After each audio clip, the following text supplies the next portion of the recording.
Well, what I think you're going to be seeing and hearing at the same time, I don't know about the audio quality of what you're going to be seeing. But what you're going to be seeing is me,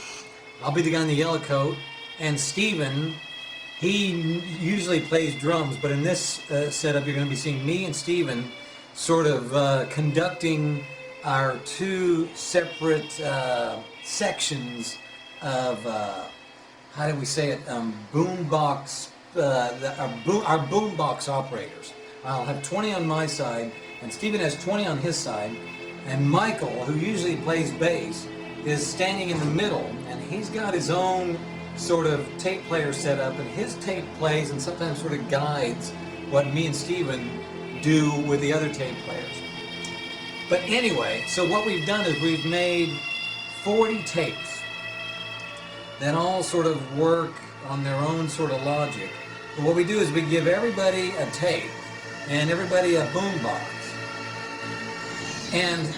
I yell at them and I say 1, 2, 3, go, and everybody starts them at the same time, and then everybody's turned down, and then at certain times we tell them to turn up and turn down, and with different rhythms up and down, and at different people are going at different times. And what we've tried to do is sort of create this kind of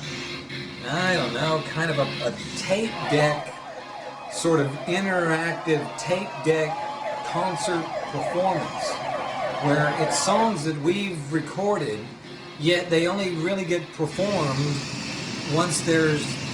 people running the tape players.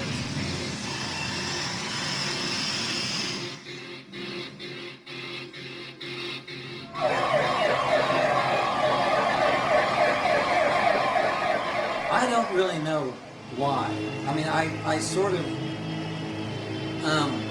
just sort of got the idea. I've had the idea for a long time, but I got the idea mostly from being at concerts and walking through parking lots while everybody's, you know, is like before a concert, after a concert, and everybody's playing their different tape players and stuff, and they're all hanging out in their cars, and sometimes you walk through and you hear the same song playing out of 5 or 6 different tape decks, all in this weird sort of unsynchronized, confusing sort of way. And even when I was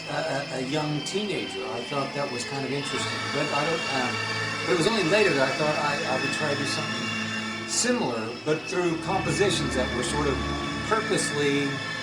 kind of unpredictable in their rhythm and in their synchronization and stuff. So a couple of years ago, I started to do what I call now the parking lot experiments. When I started off, I would have like 3 or 4, sometimes 5 people come up to a parking lot, and I'd give them all a tape, and we'd all kind of spread out, and we'd see what it sounded like with these tapes all being engaged at the same time. Well, that built from like 5 to sometimes up to 50 cars. And this would do, we'd park them in a parking lot, and we would turn them all on, and everybody would crank them up as loud as we go, and we'd sort of hear these compositions kind of sort of happen right there in front of you. And since it took so many tapes and tape players to make it all work, the only way I could really hear them would be to invite a bunch of people there and just yell at them and say, okay, is everybody ready? Here we go.